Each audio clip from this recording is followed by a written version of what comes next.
Okay. Ang discussion natin ngayon ay deferred annuity.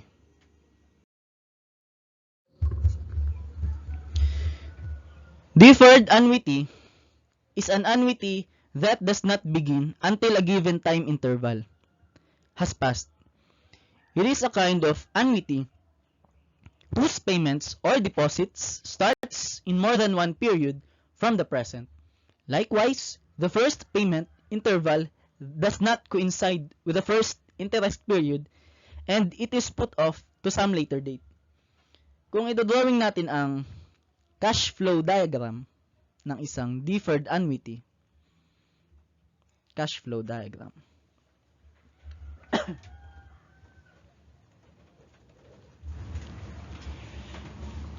Sulat natin ang period. First period, 1. Second period, third, fourth, end period. Kapag sinabi nating deferred annuity, ang kanyang first payment ay hindi magsisimula dun sa 1. Unlike kapag ordinary or simple annuity, nagsisimula siya sa 1. Kapag sinabi nating deferred annuity, maalin siya sa magsimula sa 2, 3, or 4, and so on. For example, nandito yung first payment sa 4. Yan. Naka-deferred siya. Parang kunwari, may uutangin kang isang bahay. Hindi mo muna siya babayaran in the first month. For example, after 4 months mo pa siya babayaran. Yun ang deferred annuity. After 4 months, kumbaga. Tapos, ito ay may mga araw dito. Kunwari, ito ay, yan. May mga araw pa dyan. Yan. Kunwari, ito, 5 ito. Yan. Para lang siyang simple annuity na inipod. Inipod papuntang sa 4. Nakaipod lang siya. Kumbaga, may deferred period tayo, are. Itong part na to. Yan, yung part na yan. Yan yung deferred period. Kaya kapag mag-a-analyze tayo ng isang deferred annuity, gagamitin natin yung formula sa pagkuha yung mga formula sa pagkuha ng present worth, formula for present worth, present and future worth ng isang simple or ordinary annuity. Magagamit natin yon kasi ang isang deferred annuity ay parang inibulang na ordinary annuity. Nakaibulang siya pakanan. Kasi nga yung first payment mo sa isang deferred annuity ay hindi nagsisimula sa 1. Yun lang ibig sabihin nun. Okay. Present value of deferred annuity. So, kung mapapansin nyo, ito yung formula na nakalagay sa module nyo. Itong nasa itaas. Na kung saan pinalitan ko lang yung variable j ng I kasi para maging consistent tayo sa variable. Kasi dun sa simple annuity ay yung interest rate per period na nakalagay. Kaya ito na nilagay ko. Letter I. So, kung sisimplify natin tong equation na yan, a-arrive tayo sa panibagong equation na ito. Ito. Na kung saan ito yung palagi kong ginagamit sa pagkuha ng present value or present worth ng isang deferred annuity. Kung mapapansin natin, kung matatandaan natin pala, ang present worth ng isang ordinary annuity or simple annuity ay equal sa R times 1 minus 1 plus I raised to negative n all over I. Kung saan, kung isi-simplify natin to further, ang present worth for ordinary annuity ay R times 1 plus I raised to n minus 1 all over I times 1 plus I raised to n. mas madali itong sauluhin kasi nakakonect yung present worth ng ordinary annuity sa future worth ng ordinary annuity. Ano bang future worth ng ordinary annuity? Kung matatandaan ulit natin, ang formula ay R ay equal sa R times 1 plus I raised to n minus 1 all over I. Ayun. So, ibig sabihin, para makuha yung present worth ng ordinary annuity gamit ang future worth, didividean lang natin ng 1 plus I raised to n. Yun, mas madaling sauluhin. Mas madaling sauluhin ito kaysa dito sa nakalagay sa module nyo sa pagkuha ng present worth ng ordinary annuity. Mas simple ito. So, kaya ko diniscuss yan, yung formula ng present worth ng ordinary annuity kasi yung formula ng present worth ng isang deferred annuity ay nakakonect sa present worth ng isang ordinary annuity. Kung mapapansin nyo, ito ay formula ng present worth ng ordinary annuity. Diba? So, bakit nga ba meron tayong times na 1 plus I raised to negative k? Ano? Bakit nga ba naging ganyan formula ng present worth ng deferred annuity? So, kung i-drawing natin ang cash flow diagram ng isang deferred annuity. Deferred annuity. So, ito ay 0, 1, 2, to k. Katapos ay k plus 1, k plus 1 yan, up to k plus n. Ang ating first payment, ilalagay natin sa k plus 1. Ilalagay natin dyan. K plus 1 dyan. Hindi dyan yung payment. Yung R natin ay nandito. Yun yung mga araw. Kapag magdrawing kayo ng ang length ng araw pala, yun ang nagre-represent sa amount ng R, sa value ng R. Kasi nga, equal amount lang yung R, equal value lang. So, ibig sabihin, ang length ng araw na to, yung lahat ng araw na yan, lahat yan, madami yan dyan, same lang. Same lang sila ng length. Pantay sila. Kaya nga, wala akong makikita sa cash flow diagram para sa mga annuity na iba-iba ang size ng araw. Wala akong makikitang ganyan. Wala akong makikitang ganyan. Dapat, pantay lang sila. Same lang sila ng length ng araw. Kasi nga, equal lang yung value ng R. For example, 2,000 pesos ang binabayadan mo kada buwan. 2,000 pesos monthly payments. Yun. Equal lang yun. Equal lang yung length ng araw. So, kapag ang araw natin ay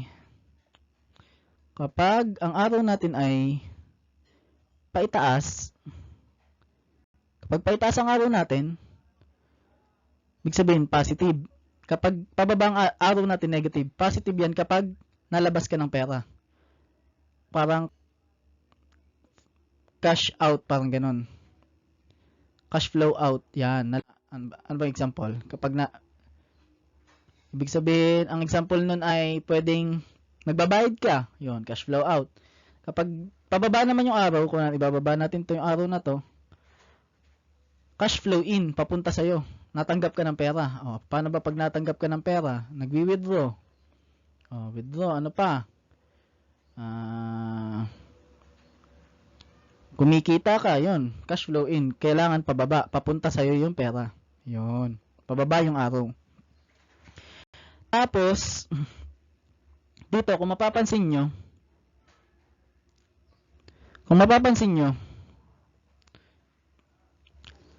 para makuha yung present worth ng mga araw na to, ito, yung katumbas na araw na yan, ang present worth nun, nung ordinary annuity, tatandaan nyo, ang present worth ng isang ordinary annuity, siya ay 1 period before the first payment. So, ibig sabihin, kung ang period natin ay nasa K plus 1, so ang present worth ng ordinary annuity natin ay nasa K. Nandito yung POA. Present worth for ordinary annuity. Tapos, ang karaniwang tinatanong sa problem, ang present worth ng isang deferred annuity, lahat ng mga annuity, palaging tinatanong 'yan.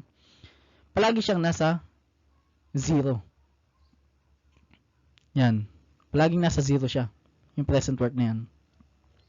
Kaya nga, kung makikita natin, ang pagitan nung present worth dun sa 0 at dun sa present worth ng ordinary annuity ay K. K siya. K periods. O yun yung tinatawag na number of conversation periods in the deferral. Ayun. Yun yung K. Kapag naman N, eto siya. Hindi yan yung length. Ang N natin ay yung number of arrows. Number of arrows. Or number of payments. Ayun o. Number of payments. Halimbawa, kung ang arrow natin ay 11, 11 din yung N. Kung 10 yung payments natin, 10 semi-annual payments, 10 din yung N. Yun lang ibig sabihin nun. So, bakit nga ba naging ganito yung formula? May times 1 plus I raised to negative K. Kung matatandaan nyo sa compound interest formula,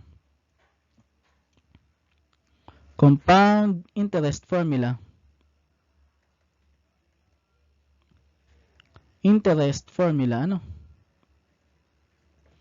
Sa pagkuha ng present worth gamit ang future worth ay F times 1 plus I raised to negative N. Na kung saan ang present worth natin ay P at ang future worth natin ay itong OA. Didelete natin to para hindi kayo malito. Delete natin yung mga arrow na to. Ayan. Kasi nga, na-represent na natin yung mga arrow na yan. Yung mga arrow na yan gamit yung present worth na POA. Parang siya ay equivalent sum ng mga arrow na yun. Yan. Na-represent na natin. Ito siya. POA. So, kung ito ang present worth mo na kailangan makuha, at yung future worth mo, yung POA, so ilalagay natin dito, POA times 1 plus I raised to negative, yung N natin, yun yung pagitan ng POA at P. Ano ba pagitan nilang dalawa? Di ba K? So, negative K.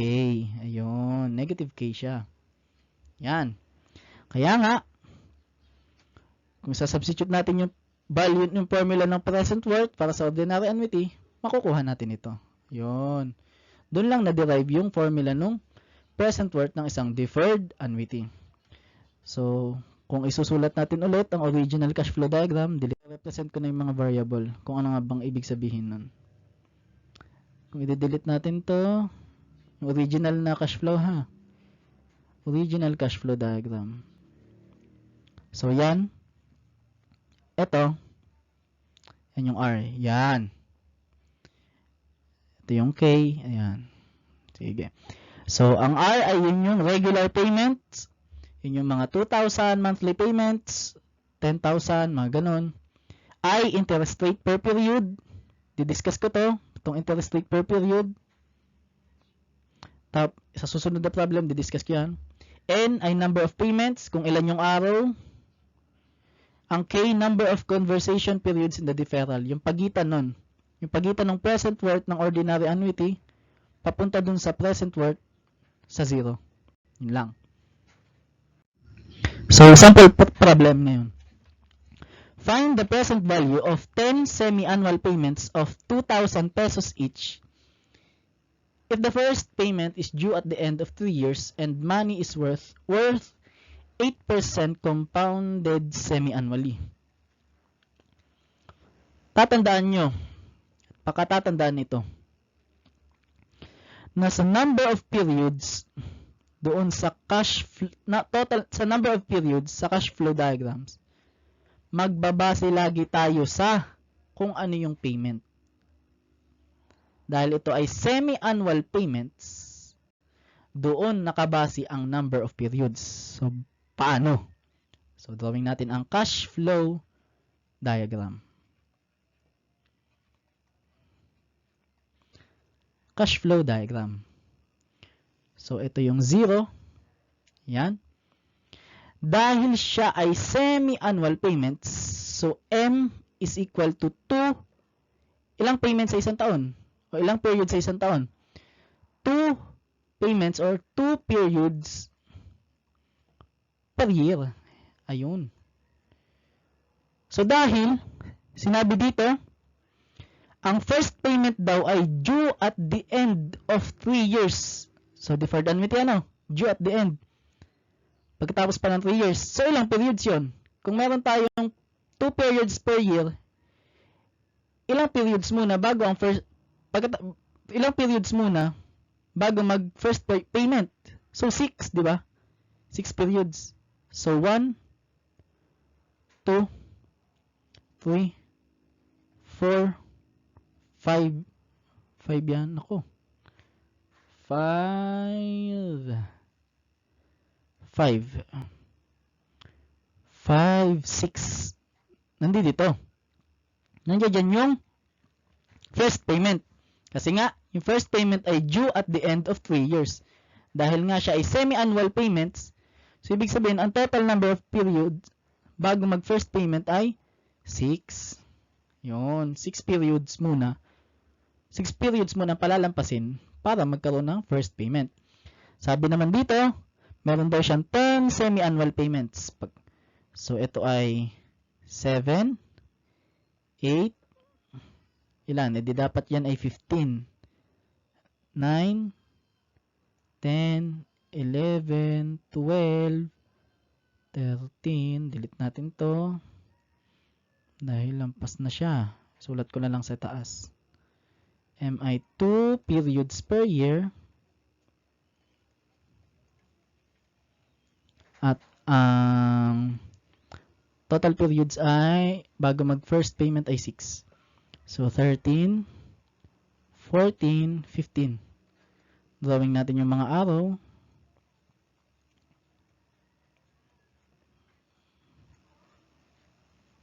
Drawing natin yan. Ayun. Ganyan ang cash flow diagram. Kulang pa pala. Ito ay may R is equal to 2,000 pesos. Tapos susulat natin yung present worth. Yung tinatanong na present worth. Ganyan ang cash flow diagram niyan. Para dyan. Sabi 10 semi-annual payments O ilan ba yun? Bilangan natin kung 10 yung araw na yan. 1, 2, 3, 4, 5, 6, 6, 7, 8, 9, 10. Ayun. 10 semi-annual payments. Pagkatapos ngayon, dahil na-drawing na natin yung cash flow diagram, solution na. Okay na ang cash flow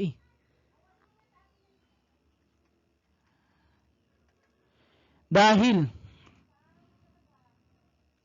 may given tayo na 8% compounded semi-annually. Ang 8% na tinatanong, ang 8% na nakalagay dyan ay nominal interest rate. Nominal yan. Hindi yan yung I. Nominal interest rate. Yan yung R. Kumbaga, R yan. Ang R natin ay 8%. Dahil siya ay compounded semi-annually, ang M natin ay 2. So, para makuha yung interest rate per period, yung I, siya ay R all over M. Ayan. So, ito ay is equal to 8% all over 2. So, anong sagot? Anong value ng I? So, siya ay 8% all over 2. So, 0.04. 0.04. Ayan. So, okay na. So, para makuha yung present worth ng problem na yan, kukunin muna natin yung present worth for ordinary annuity. Anong formula? R times 1 plus I raised to N minus 1 all over I 1 plus I raised to N. Diba? Plus I raised to N. So, ito ay substitute natin. Ang present worth, sinabi ko kanina, pakatatandaan, ang present worth ng isang ordinary annuity ay 1 period before the first payment. So, kung ang first payment natin ay 6, nasaan yung present worth ng ordinary annuity? So, nasa 5. Nandiyan dyan yung POA. So, is equal to, Anong value ng R? 2,000 pesos. Times, anong value ng I? 1 plus 0.04. Anong value ng N? Ang N natin ay number of payments. Nakalagay na 10 semi-annual payments. Ayun, ang N natin ay 10. Minus 1 all over 0.04. 1 plus 0.04 raised to 10. Pagkatapos ngayon, dahil may equation na tayo ng present worth for ordinary annuity, kukunin na natin ang present worth ng deferred annuity gamit ang compound interest formula. So, P is equal to POA times 1 plus I raised to negative. Anong pagitan ng POA at P? 5. So, negative 5. So, substitute natin. Anong POA natin? 2,000 times 1 plus 0.04 raised to 10 minus 1 all over 0.04. 1 plus 0.04 raised to 10. 1 plus 0.04 raised to negative 5. So, anong sagot dyan? So, gamit ang aking mahiwagang scientific calculator, 2,000 times 1 plus 0.04 raised to 10 minus 1, 0.04, 1 plus 0.04 raised to 10 times 1 plus 0.04 raised to negative 5. So, ang sagot natin ay, tamang-tama. Ang present worth natin para sa problem na ito, sa deferred annuity problem na to ay 13,333.13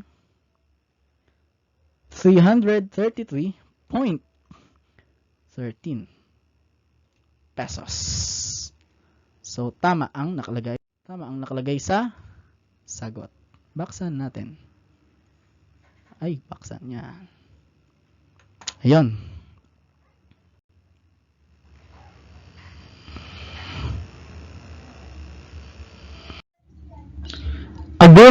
A group of college students decided to invest the money they earned from the fundraising project. After 6 months from today, they want to withdraw from this fund 10,000 pesos quarterly for 1 year to fund for community service. How much is the present total deposit if the interest rate is 4% converted quarterly? So, drawing muna natin ang cash flow diagram ng problem natin, no? Yung problem na to, cash flow diagram. So, cash flow diagram. So, ito ay 0, 1, 2. Tapos, di ba sinabi ko kanina na ang basihan ng total number of periods or number of periods sa isang cash flow diagram ay nakabase dun sa payment. Dahil siya ay 10,000 pesos quarterly. So, M is equal to 4 periods per year. Dahil 4 periods per year, delete natin yan. 4 periods per year or 4 payments per year.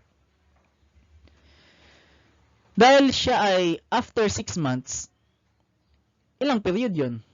Kung 4 periods per year, so ito ay per 3 months, ano? Ang 1 period natin ay 3 months. 3 months. Tama? Dahil 12 months, di ba, sa isang taon. So, isang period ay 3 months. Dahil 4.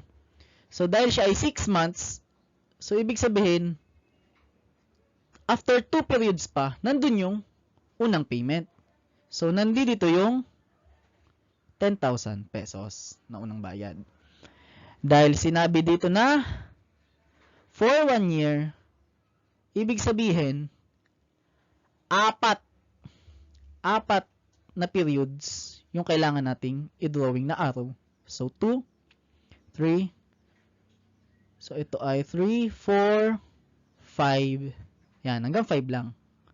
Ito ay araw pataas, pataas, pataas. Ayan. Tapos, yung value ng R ay 10,000 pesos. 10,000 pesos. Ang I natin ay may given tayo na 4% converted quarterly. So, di ba, sinabi ko kanina na ang 4% ay nominal interest rate.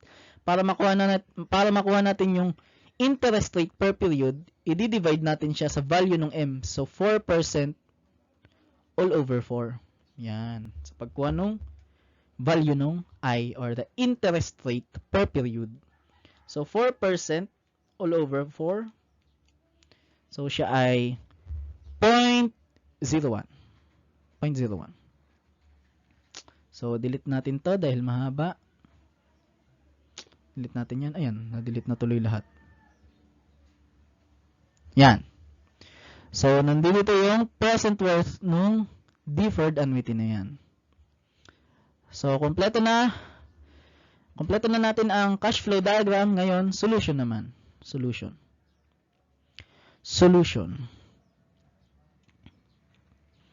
Sa pagkuha ng present worth, isasabay ko na ha. Present worth. Gamit yung present worth ng ordinary annuity. Siya ay 10,000 pesos. Sulat ko na agad ha. 10,000 pesos times 1 plus I or 1 plus 0.01 raised to number nung payment. Ilan? 4. 1, 2, 4 na araw yan. So, raised to 4 minus 1 all over 0.01 times 1 plus 0.01 raised to 4.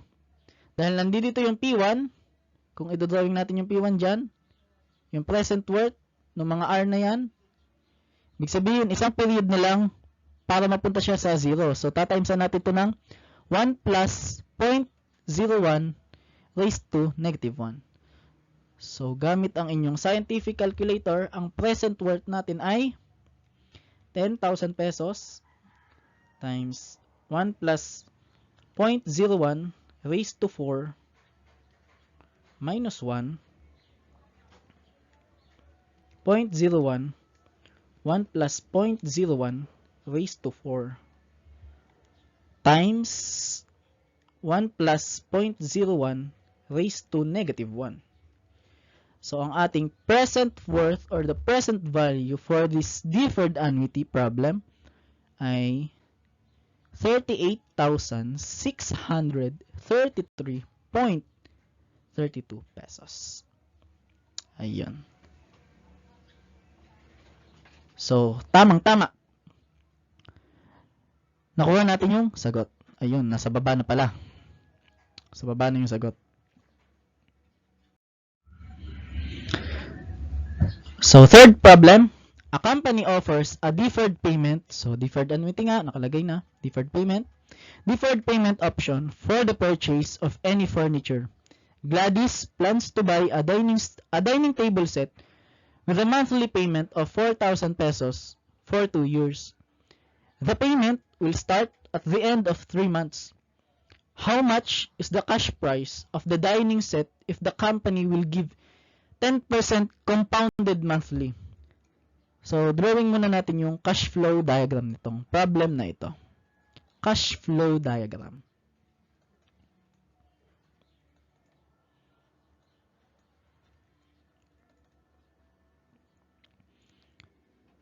Yan. So, ito ay 0. Anong sabi ko kanina? Ang number of periods ay nakabase palagi doon sa payment. Diba? Nakabase doon sa payment. Dahil sinabi dito siya ay monthly payment. of 4,000 pesos. So, ang value ng M natin, ano kapag monthly? Every month. So, 12 periods or 12 payments per year. Ayan. So, sinabi dito na ang first payment will start, the payment will start at the end of 3 years. 3 years. So, ilang period? Ay, 3 months. At the end of 3 months. 3 months pala nakalagay. So, ilang period yan? E di 3. Kasi nga, monthly payment naman. O, tama. Tamang-tama. At the end of 3 months. O, 3 period na yun kasi monthly payment. So, 1, 2, 3. So, nandito yung unang payment. Dahil sinabi dito na, babayaran mo daw siya in for 2 years, for 2 years daw, for 2 years, babayaran mo daw siya. So, ilang period yon? Ilang payment? Ilang payment yon? Ibig sabihin, dahil yun ay 12 periods per year, so 12 times 2. 12 times 2 ano? Yung value ng N. 24. So, ito ay 4, hindi ko na isusulat lahat ha. 4, dot, o ilan yun? 23 plus 3. Ito ay 26. 26 yan. Yan. 26 yan dyan. Tama. 26 yan. Para maging 24 payments. 24 yung araw na to. 24 yan, madami yan. 24 yung bilang ng araw na yan. So, ito ay, ang R natin ay 4,000 pesos. 4,000 pesos. Ang value nung I natin, dahil ang I dapat ay interest rate per period. Interest rate per period. Ang given dito ay 10%. Yan ay nominal interest rate. So, para makuha yung interest rate per period, 10% all over 12. Dahil compounded monthly. Ang M natin ay 12. So, anong value ng I? So, I is equal to the 10% all over 12. So, ang I natin ay, sulat na lang natin siya na 1 over 120 para mas buo. Para mas okay sulat. Yan. So, kulang pa. Lagay natin yung araw nung present worth dito. Present worth nung deferred annuity na yan. So, P is equal to, sasabay-sabay ko na ha. Gamit ulit yung formula ng present worth ng isang ordinary or simple annuity. Ang present worth ng simple annuity na to ay nandito. 1 period before the first payment. Nandito yung P1. Sasabay ko na ha. P is equal to 4,000 pesos times 1 plus I or 1 plus 1 over 120 raised to N. 24 yon. Kung ilan yung araw na ito. Kung ilan yung bilang ng araw na yan. Ng payment na yan. Yun yung N. Minus 1 times 1 over 120. 1 plus 120 raised to 24. 1 plus 1 over 120 raised to negative.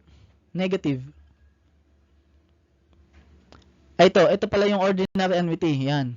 Dahil yung present worth natin ay nandito sa 2, yung magiging ano natin lalagay dito ay negative 2. Yan. Kung ilan yung periods papunta dun sa 0. Diba yan ay 1, 2. Kaya yan ay negative 2. So, ang pinaka-present worth natin sa deferred annuity na yan, sinabay-sabay ko na yan ha. Present worth ay 4,000 times 1 plus 1 over 120 raised to 24 minus 1 times all over 1 all over 120 1 plus 1 over 120 ngayon raised to 24 times 1 plus 1 over 120 raised to negative 2. Nung sagot, ayun, tamang-tama. Siya ay 85,256.50 56 pesos. Yun ang present worth natin para sa deferred annuity problem na ito. So, tama-tama. Ni-round off lang niya. Ginawa 260 pesos. So, wala nang problem. And then, may the force be with you.